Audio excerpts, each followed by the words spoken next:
인사드립니다. 다 함께 오른쪽 왼쪽 앞뒤에 있는 분들과 인사드리겠습니다. 기쁨이 넘치시기를 바랍니다. 기쁨과 감사가 넘치시기를 바랍니다. 오늘도 기쁨과 감사가 가득한 거룩한 한 주일 되시기를 주님의 이름으로 축원합니다. 이제 드디어 레위기가 시작되었습니다. 생명의 삶 본문이 내일부터 레위기 1장부터 시작되게 되는데, 또 레위기의 본문은 우리가 9월 22일 성경 퀴즈 대회를 할 때 본문이 되기도 합니다. 시험 범위가 되기도 해요. 그래서 여러분들 레위기를 잘 아셔야지 또 퀴즈 대회에 좋은 성적을 거둘 줄로 믿습니다. 예.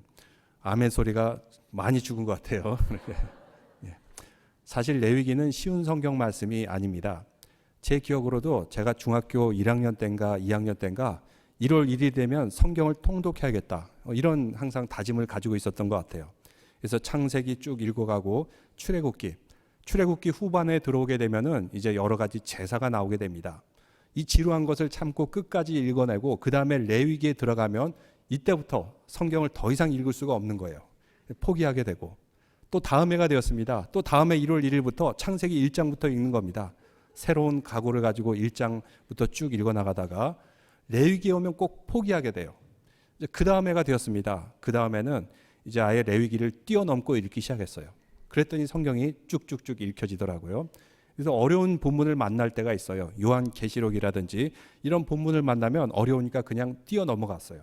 그러고 나서 이제 그래도 성경을 한번 훑어봤던 기억이 있습니다. 참 레위기는 우리가 오늘 쭉 읽어서 알겠지만 좀 너무 어려운 것 같습니다. 그리고 계속 읽어나가다 보면 소, 양, 가축, 콩팥을 떼고 기름을 떼고 불에 태워라. 정육점도 아닌데 뭐 이렇게 이것을 세세하게 말씀했나. 참 이렇게 어려울 때가 있어요. 오늘날 우리는 이제 예수 그리스도의 십자가의 단번의 희생으로 끝. 이제 우리는 예배만 드리면 돼요. 근데 복잡하게 짐승을 잡아서 예물을 드린 왜 이때의 레위기의 말씀을 지금 이 시기에 읽어야 되나? 아마 의문이 들 것입니다. 이 레위기의 제사가 우리하고 도대체 무슨 상관이 있죠? 이걸 어떻게 적용할 수 있단 말입니까? 이렇게 의문이 들 때가 있습니다. 여러분 올랜도 플로리다에 가보면은 이제 여러 가지 테마파크가 있습니다. 디즈니 월드, 시 월드, 그리고 유니버셜 스튜디오. 근데 거기에 우리 여러분들 가보셨는지 모르겠지만 바이블 랜드라는 테마파크가 있어요. 근데 거기에 테마파크에 가보면 그래도 성지순례 갔다 온 효과는 어느 정도 납니다. 예루살렘이 어떻게 생겼고, 또 당시에 성경이 만들어진 과정들, 또 우리가 오늘 읽은 레위기의 말씀, 성막에서 어떻게 제사를 드렸나.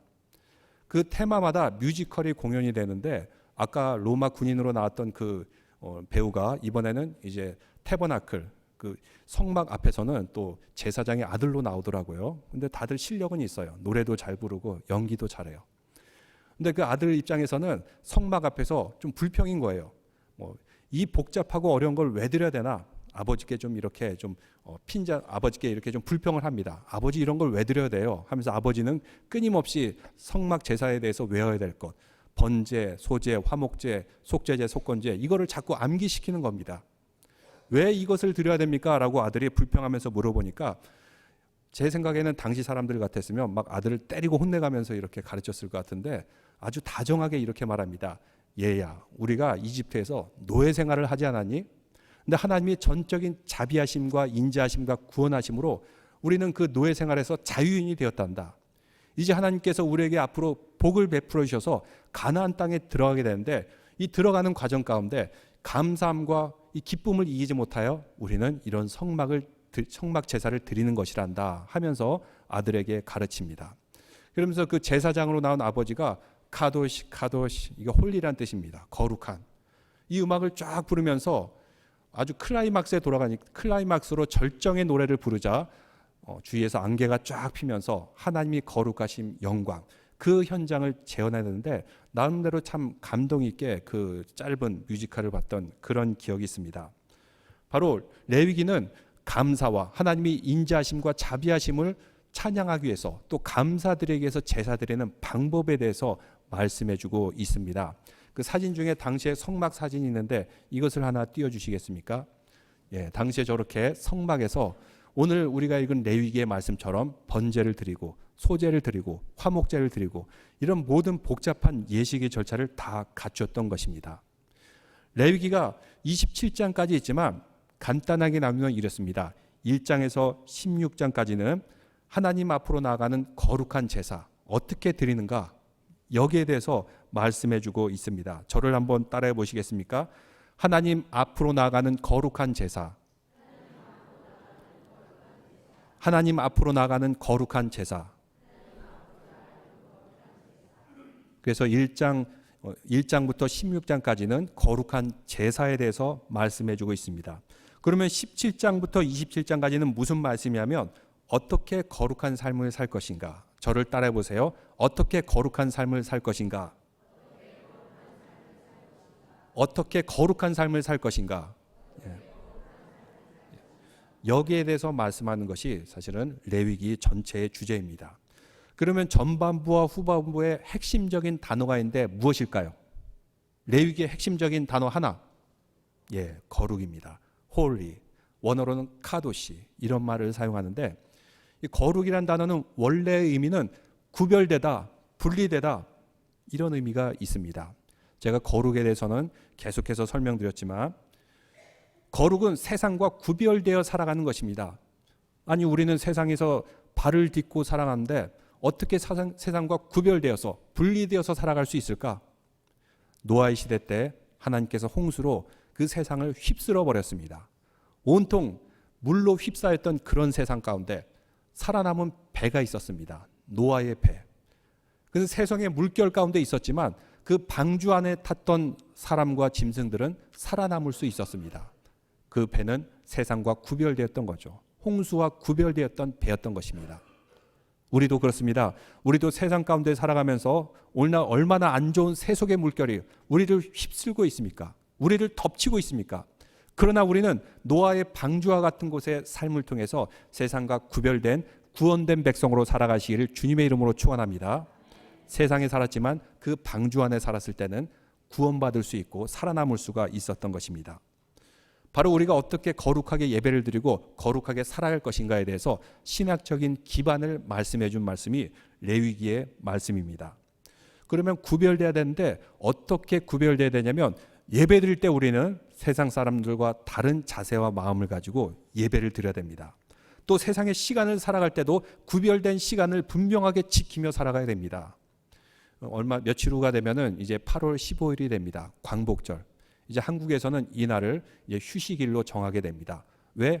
8월 15일은 구별된 아주 소중한 시간이기 때문에 우리가 광복을 맞이한 기념된 시간이기 때문에 이 시간은 쉬게 돼요.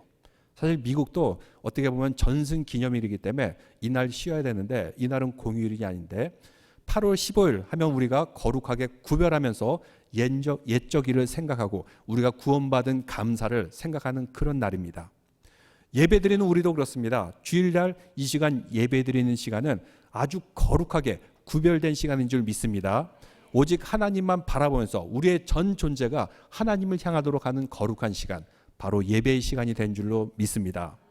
또 우리는 세상을 살아가는 몸이지만 노아의 방주에 탄 구원받은 백성처럼 구별되며 살아가야 됩니다. 또 세상의 시간을 살아가면서 우리에게 기념된 날이 있을 것입니다. 교회의 그 달력을 보면은 대강절, 예수 그리스도의 오심을 생각하고, 고난주간 주님의 고난을 생각하고, 부활주일 우리는 부활의 기쁨을 감사하면서 이렇게 세상을 살아가면서 우리가 구별된 시간을 살아가는 것입니다. 어떻게 이렇게 살아가는지를 레위기에서는 계속해서 우리에게 설명해주고 있는 것입니다. 표를 하나 보여주시겠습니까? 레위기에 5대 제사가 있는데 이 제사는 시험 문제 꼭 나옵니다. 그러니까 여러분이 꼭 외우시기를 바랍니다. 저를 따라해 보세요. 번제, 소제, 화목제, 속제제, 속건제. 이 5대 제사 이제 레위기 1장에서 16장까지 설명해 주고 있습니다. 번제는 영어로 burnt offering. 그러니까 모든 것을 다 태워서 드리는 것을 번제라고 합니다. 그리고 소제는 무엇이냐면 영어로 cereal offering. 곡식 가루를 드리는 것입니다. 이 곡식 가루를 다 태우기도 하고 때로는 튀기기도 하고 전처럼 부치기도 하면서 하나님 앞에 드리는 것이 소제. 그리고 화목제는 무엇인가? 피스 오퍼링, 영어로 피스 오퍼링이라고 하는데, 이 제사는 특징이 번제는 소를 가져오면 다 태워요. 근데 화목제는 일부는 태우고 나머지는 사람들과 같이 나눠 먹는 겁니다. 함께 음식을 나누는 것. 한국 교회 보면은 참 이렇게 예배 끝나고 나서 꼭 식사를 해요. 근데 이 식사를 하다가 준비하는 것이 힘들고 어려워가지고 크고 작은 좀 갈등이 일어날 때가 있어요. 제 생각 같아서는 식사를 아예 없앴으면 좋겠다. 미국 교회처럼 아예 안 먹던지, 먹는다면 그냥 도너스만 이렇게 갖다 준다든지 뭐 그러면 좋겠는데, 한국 교회는 꼭 이렇게 식사를 하는 그런 거를 놓치질 않아요. 근데 왜 그럴까 봤더니 바로 화목제에서 그 이유를 찾을 수 있습니다. 예배를 드리고 하나님 앞에 거룩하게 예배를 드리고 나서 그 다음에 함께 식사를 나누는 것, 바로 이 화목제입니다. 그래서 여러분, 식사를 준비하는 것이 그냥 남들한테 음식 대접해서 먹이는 것이 아니라 하나님 앞에 드리는 거룩한 제사가 되시기를 바랍니다. 나누는 것도 제사입니다. 화목제는 뭐 기쁜 일이 있을 때, 감사한 일이 있을 때 이것을 하나님 앞에 영광 돌리고 사람들과 나누기 위해서 드리는 것이 화목제예요. 근데 번제, 소제, 화목제는 자원하여 드리는 것입니다. 드리지 않아도 돼요. 근데 자원해서 드리는 거예요. 근데 그 다음에 속제제, 속건제는 의무적으로 드리는 것인데, 속제제는 영어로 sin offering. sin. 무슨 죄냐면 하나님께 죄를 범했을 때, 우리가 교회에서 생활하고 신앙생활하고 예배 드릴 때 하나님 앞에 뭔가 범죄했을 때 드리는 것이 sin offering입니다. 이분은 안 그런데 일부 예배 때는 간혹가다 이제 셀폰이 띠리릭 울릴 때가 있어요. 그리고 이거 무슨 죄를 범한 거죠? 하나님 앞에 죄를 범한 사람이에요. 그래서 혹시 예배 시간에 셀폰이 울리거나 뭔가 일이 있었다 그러면은 속죄제를 드리시길 바랍니다. 예, 속죄제, sin offering을 드려야 돼요. 근데 속건제는 뭐냐면 guilt offering. 사람과 살면서 죄를 범했을 때, 잘못을 범했을 때, 법적인 이렇게 문제가 생겼을 때 그에게 손해 입힌 것을 배상을 하면서 드리는 것이 속죄제입니다. 그래서 사람들과 관계에 손해를 배상할 뿐만 아니라 하나님 앞에 회개하면서 드리는 예배가 속죄제입니다. 이렇게 5개의 그 5대 제사가 레위기 1장에서 16장 가운데 나와 있습니다. 근데 7장부터 번제, 소제, 화목제가 또 반복이 돼요. 그래서 1장 6장까지 번제, 소제, 화목제, 속죄제, 속건제 말해놓고 또 반복돼요. 왜 그럴까? 그래서 사람들이 읽어가다가 성경에 나온 제사가 뭐 수십 가지 되는 줄 알았는데 사실은 요약하면 5대 제사예요. 근데 전반부에는 예배 드리는 자, 제사 드리는 자의 입장에서 성경을 쭉 설명해 놓았고, 그 다음에 후반부에 가면은 제사를 드리는 제사장의 입장에서 어떻게 제사를 드릴 것인가, 제사장의 입장에서 이것을 어떻게 인도하실까, 들은 거 인도하여야 되나, 이것이 바로 후반부에 번제, 소제, 화목제, 속죄제, 속건제 반복하는 내용입니다. 그래서 레위기 읽으면서 막 너무 머리가 복잡해가지고 이 수십 가지의 제사 어떻게 해오나, 사실 수십 가지가 아니라 5개로 우리가 요약해서 말씀드릴 수가 있습니다. 그러면 1장 1절부터 한번 다시 보겠습니다. 레위기 1장 1절을 읽어보겠습니다. 여호와께서 회막에서 모세를 부르시고 그에게 말씀하여 이르시되, 1절에 이렇게 시작됩니다. 여호와께서 아까 우리가 화면으로 보여드린 성막, 회막에서 모세를 부르셨습니다. 그럼 이게 무슨 말인가? 이 맥락을 알기 위해서는 출애굽기 40장 바로 위에 있죠. 1장 바로 전반부에 있는 출애굽기 40장 34절, 35절에 보면은 우리가 알 수 있는데, 구름이 회막에 덮이고 여호와의 영광이 성막에 충만하며 모세가 회막에 들어갈 수 없으니, 모세가 회막에 들어갈 수 없었다는 것입니다. 왜? 너무 거룩한 하나님이 전존해서 인간이 감히 다가갈 수가 없었던 것입니다. 여기에 함부로 나갔다가는 죽임을 당할 수가 있어요. 그래서 구약에 제사 드릴 때 지성소는 제사장만이 들어가게 되는데, 들어갈 때 발에 줄을 묶어서 들어가요. 왜 그럴까요? 방울을 이렇게 메고 들어가고, 제사장이 들이다가 죽는 수가 있어요. 그럼 죽으면 아무나 가서 건져내오려다 자기도 죽임을 당하기 때문에 그 발에 있는 줄을 이렇게 끌기 위해서 발에 줄을 묶고 들어갑니다. 그만큼 하나님의 전에 들어가는 것은 매우 어떻게 보면 두려운 일일 수가 있어요. 근데 예수 그리스도께서 십자가에서 죽으실 때 성막의 휘장이 찢겼어요. 이제 더 이상 거기는 가로막힌 장벽이 없습니다. 누구나 그것을 볼 수가 있고 누구나 들어갈 수가 있어요. 예수 그리스도의 십자가의 희생으로 인해서 예수님께서 번제가 되었었고 속죄제 그리고 속건제가 되어주셨기 때문에 오늘날 우리는 이렇게 주님의 전에 나올 수가 있는 것입니다. 근데 우리가 주님의 전에 나오는 이유는 하나님께서 우리를 부르셨기 때문에 나오는 것입니다. 하나님께서 우리를 부르셨습니다. 그 부르심에 응답하는 성도만이 주님의 전에 나올 줄로 믿습니다. 바로 그래서 우리는 예배를 드릴 수가 있어요. 그래서 모세를 부르신 후에 말씀하여 이르십니다. 2절 말씀에 뭐라고 말씀합니까? 이스라엘 자손에게 말하여 이르되 너희 중에 누구든지 여호와께 예물을 드리려거든. 여기서 핵심적인 말은 누구든지. 하나님 앞에 예배드리는 것은 차별이 있을 수 없습니다. 높은 사람이든 낮은 사람이든 또 많이 있든 적게 있든 귀족이든 노예든 상관없이 누구나 하나님 앞에 나오고자 하는 자들은 나올 수가 있다는 것입니다. 우리 모든 성도들 주님 앞에 나오는데 거리낌이 없으시길 바랍니다. 주님 앞에 나올 때는 그 부르심에 응답하여 하나님 앞에 나오는 것입니다. 그런데 나올 때 예물을 드리려거든. 예물이 나와 있는데 그 예물의 원어가 뭐냐면 코르반이라는 단어를 사용하고 있습니다. 코르반. 어디서 들어본 말 같지 않습니까? 예, 여러분 마가복음 11장 4절 말씀 한번 보여주시겠습니까? 거기 나오는데 마가복음 11장 4절 말씀에 성경에 띄었습니까? PPT에 있습니까? 거기에 이런 말씀이 있습니다. 당시 사람들이 부모를 봉양해야 될 책임이 있을 때 자기에게 이 정도의 자산이 있어요. 근데 부모를 봉양해야 된다라는 그런 의무가 띄어지게 되었을 때 사람들이 옵니다. 이것은 코르반, 하나님께 예물이 되었다. 이것은 하나님께 드릴 것이다. 그래서 나는 없으니까 부모를 봉양할 수 없어. 이렇게 핑계대지 말라는 것입니다. 예수님께서는 부모를 봉양한 것이 너의 도리인데 하나님께 예물 드린다라는 핑계를 가지고 부모 봉양을 소리하지 말라라는 것이 마가복음 7장 11절 말씀의 내용입니다. 거기서 그 코르반이라는 단어를 사용하는데 그 코르반이라는 단어의 어원이 뭐냐면 케레브입니다.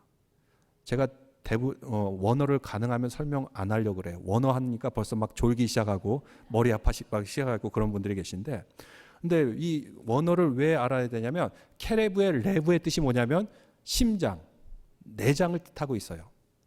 그럼 그 예물 코르반이 무엇일까요? 나의 심장을 가지고 나오라는 것입니다. 나의 중심, 인테그러티, 전 존재를 가지고 나오는 것이 바로 예물이 될 줄로 믿습니다. 이 자리에 나오는 것은 우리의 모든 전 존재를 가지고 나오는 것입니다. 그래서 여호와께 예물을 드리는 것. 드리려는 그 제물이 무엇이죠? 다른 동물이 아니에요. 들짐승 잡아온 것이 아니라 가축. 내가 직접 기른 것 중에 소나 양으로 예물을 드릴지니라. 여기 가축이라는 단어에도 또 우리가 알아야 될 신학적인 핵심이 있습니다. 아무 예물이 아니라 왜 가축이라고 했을까요? 가축이라는 것은 이것을 키우는 나의 삶의 현장이 담겨져 있는 것입니다. 이것을 키우기 위해서 내가 노력을 하였고 또 돌봤고 정성을 쏟았고 그런 삶의 현장 가운데 있는 소산물을 가지고 오라는 뜻이에요. 들짐승 가져오면은 별로 내가 제사를 드리면서 슬프지도 않아요. 고통도 없어요. 근데 가축은 내가 직접 키운 겁니다. 마치 애완동물과 같을 것입니다. 이 애완동물을 잡아다가 내가 목을 비틀고 피를 흘리며 죽인다고 생각해 보세요. 금방 생물이 죽지 않습니다. 고통 가운데 피를 흘리며 고통스러워 죽어가는데 그 모습 아마 깊은 아픔이 될 것입니다. 소나 양과 염소 이런 동물들도 다 지능이 있어요. 생각이 있고 감정이 있습니다. 그런데 이 짐승들이 나를 대신해서 죽는다고 생각해 보세요. 결코 쉬운 제사가 아닙니다. 그 가운데 고통이 있고 눈물이 있고 깊은 회개가 있는 그런 제사입니다. 바로 이런 너희 삶의 현장 자리에 땀과 눈물과 피가 배어있는 것을 나에게 가져와라 라는 그런 의미로 가축 중에서 가져오라 이렇게 말씀하고 있습니다. 근데 그 가축 중에서 소를 가져올 때도 있고 양을 가져올 때도 있고 염소를 가져올 때도 있고 또 비둘기를 가져올 때도 있어요. 왜 이렇게 차이가 날까요? 그것은 자신의 형편에 따라 가져오라는 것입니다. 그러니까 무조건적으로 소를 가져와라 이렇게 하면 사실 소가 굉장히 비싼 동물이죠. 아무나 가져올 수 없습니다. 소를 가져올 형편이 안 되면 양 아니면 염소 또 이것도 형편이 안 되면 비둘기. 비둘기는 비교적 이렇게 쉽게 구할 수 있는 그런 동물이죠. 근데 비둘기도 가져올 수 없는 형편이면 무엇이에요? 곡식을 가져와라. 이렇게 말씀하고 있습니다. 그래서 하나님 앞에 나올 때는 예물이 가로막힘이 되면 안 돼요. 예물이 걸림돌이 되면 안 됩니다. 거기에 상관없이 너의 형편에 따라서 자유로운 마음으로, 자발적인 마음으로 가져오라. 싫으면 안 가져도 된다. 이것은 너의 자발적인 것이다. 라는 의미에서 소, 양, 비둘기, 곡식 이렇게 오픈해서 예배를 드리라 말씀하고 있습니다. 예수님의 부모 요셉과 마리아는 무엇으로 예물을 드렸죠? 비둘기로 드렸어요. 그러니까 요셉과 마리아가 이렇게 형편이 넉넉하지 않았다라는 것을 알 수 있습니다. 예물 그 자체가 걸림돌이 돼서는 안 된다. 이렇게 말씀하고 있는 것입니다.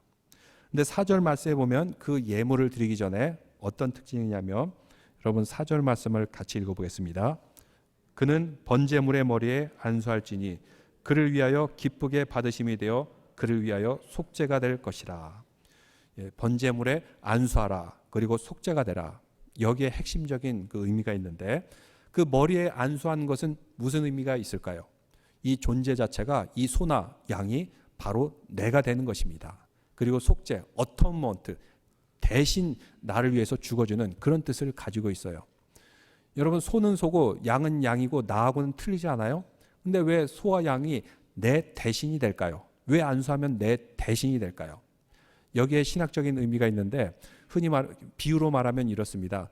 두 남녀가 결혼하게 되면 결혼 반지를 주고받게 돼요. 그래서 남자나 여자나 결혼 반지를 끼고 있으며, 아, 저 사람은 누구의 남편이다, 저 사람은 누구의 아내이다 라는 상징이 되는 것입니다. 반지는 그 사람 신체의 극히 일부분밖에 되지 않아요. 그렇지만 그 일부분을 가지고 저 사람은 누구의 아내다, 누구의 남편이다 하면서 정의 내릴 수가 있는 것입니다. 바로 안수하는 것이 그런 의미가 있습니다. 이 안수함을 통해서 그 제물이 대신 번제가 되었을 때는 이 제물 자체가 바로 나라는 것입니다. 나의 전 존재, 나의 심장 중심이 바로 그 예물 가운데 담겨 있다라는 그런 상징적인 의미를 가지고 있습니다. 그래서 5절에 보니까 또 5절 말씀 읽어보겠습니다. 그는 여호와 앞에서 그 수송아지를 잡을 것이요 아론의 자손 제사장들은 그 피를 가져다가 회막문 앞 제단 사방에 뿌릴 것이며. 여러분 잘 읽어보면 여기에 5절에 그는 누구입니까? 수송아지를 죽이고 잡는 사람, 제사를 드리는 사람이죠. 그러면 그 다음에 그 피를 처리한 사람은 누구예요? 제사장.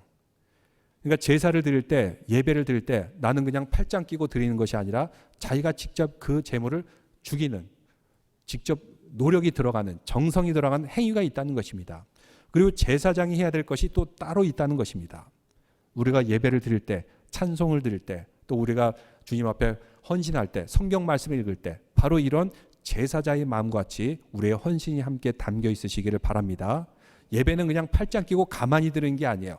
나도 직접 그 예배 가운데 참여해서 찬양 드릴 때 함께 그 목소리로 또 정성으로 하나님 앞에 직접 드리는 것이 바로 예배라는 것입니다. 그 다음에 6절에 보니까 그는 또 그 번제물의 가죽을 벗기고 각을 뜰 것이요. 그 제물의 가죽을 벗기고 팔, 다리, 내장 이 모든 것들을 다 분리하라는 것입니다. 이 제물이 그냥 다 타진다고 해서 그냥 통째로 드는 것이 아니라 정성을 다해서 분리하고 또 구별하고 해서 하나님 앞에 번제로 드리라라는 그런 의미가 있습니다. 우리가 예배를 드리는 그 자세도 하나님의 사랑, 세시하심, 그 감사하심, 돌보심 이것을 생각하며 예배를 드리시길 바랍니다. 정성을 다하여 예배를 드리라라는 그런 의미가 이 가운데 있는 것입니다. 그 다음에 계속해서 이것을 씻을 것이요 불에 사를 것이요 이런 내용이 나오는데 그 핵심적인 것은 무엇이냐면 이제 9절에 나와 있습니다. 그 내장과 정강이를 물로 씻을 것이요 제사장은 그 전부를 제단 위에 불살라 번제를 드릴지니 이는 화제라 여호와께 향기로운 냄새니라. 17절 마지막에도 이는 화제라 여호와께 향기로운 냄새니라. 이 짐승을 잡아서 불에 태우게 됩니다. 그럼 그 불에 타면서 살점과 기름이 자글자글 이렇게 타게 돼요. 그러면 타는 냄새가 마치 여러분이 갈비집 앞에 지나갈 때 그런 것처럼 향기로운 냄새가 하늘 위로 쭉 올라가게 되는데 이런 향기, 하나님 앞에 그 향기를 드린다는 상징이 담겨 있습니다. 그 예물이 소이든지 양염소이든지 비둘기든지 곡식이든지 이런 것이 타 들어갈 때 향기로운 냄새가 하늘에 올라가듯이 우리가 하나님께 기쁨과 감사를 드리는 것입니다. 사실 하나님께서는 영적인 존재이기 때문에 이것을 받으나 안 받으나 큰 상관이 없어요. 근데 이 모든 과정 자체는 우리가 이 땅을 살아가면서 세상을 살아가면서 하나님 앞에 정성을 들이는 과정입니다. 이 모든 것을 잘 알았던 사도 바울은 로마서 12장 1절에 이렇게 말씀하고 있습니다. 로마서 12장 1절 보여주시겠습니까? 같이 한번 읽어보겠습니다. 그러므로 형제들아 내가 하나님의 모든 자비하심으로 너희를 권하노니 기뻐하시는 거룩한 산 제물로 드리라. 이는 너희가 드릴 영적 예배니라. 바로 이 레위기의 의미는 로마서 12장 1절에 핵심적으로 신약시대 버전으로 요약해서 말씀하고 있습니다. 우리가 하나님 기뻐하시는 산 제물. 원래 제물은 죽여야 되죠. 근데 그 제물을 드릴 때 우리의 심장과 중심 모든 것을 드리는 것이 바로 제물을 드리는 것입니다. 산 제물이 되었다면 우리가 이 시간 예배 드릴 뿐만 아니라 세상에 나가서도 하나님이 거룩한 산 제물이 되어서 구별된 백성, 주님의 복된 백성, 오늘 말씀과 같이 향기로운 세상에 그리스도의 향기를 낼 수 있는 그런 백성에 대해서 살아갈 수 있는 것입니다. 바로 이것이 예배의 삶이라는 것입니다. 예배는 우리가 주일날 드리는 것뿐만 아니라 우리가 세상 가운데서도 그 예배자의 삶을 살아야 됩니다. 그러기 위해서는 세상과 구별돼야 됩니다. 우리를 바라볼 때마다, 우리를 만날 때마다 우리의 말과 행동이 그리스도의 향기가 될 줄로 믿습니다. 바로 이것이 번제의 의미입니다. 앞으로 계속해서 레위기서를 읽어나갈 것인데 이 레위기서가 오늘 우리 신약을 시대에 살아가는 우리에게 어떤 의미가 있나 그 신학적인 핵심을 제공해 주기 때문에 조금 어렵지만 함께 말씀을 읽고 은혜를 받음을 통해서 우리의 믿음과 신앙 또 우리의 예배드림이 더욱더 업그레이드 되는 성도들 되시기를 주님의 이름으로 축원합니다. 기도드리겠습니다. 하나님 아버지 감사합니다. 우리 한민족을 주님께서 구원하여 주옵시고 자유와 해방을 주셔서 이렇게 이제 선교적인 백성으로 살아가게 됩니다. 이 시간 우리가 예배를 드릴 때 우리의 중심, 심장을 가지고 이 시간 나아싸우니 우리의 땀과 눈물과 모든 것 주님께서 기쁘게 받아주실 것을 믿사오며 주님 앞에 산 제물이 되었을 때 주님 앞에 향기로운 제사가 되고 또 세상 사람들 가운데서 그리스도의 향기를 내뿜을 수 있는 믿음의 성도들 되게 하여 주시옵소서. 예수 그리스도 이름으로 기도드리옵나이다. 아멘.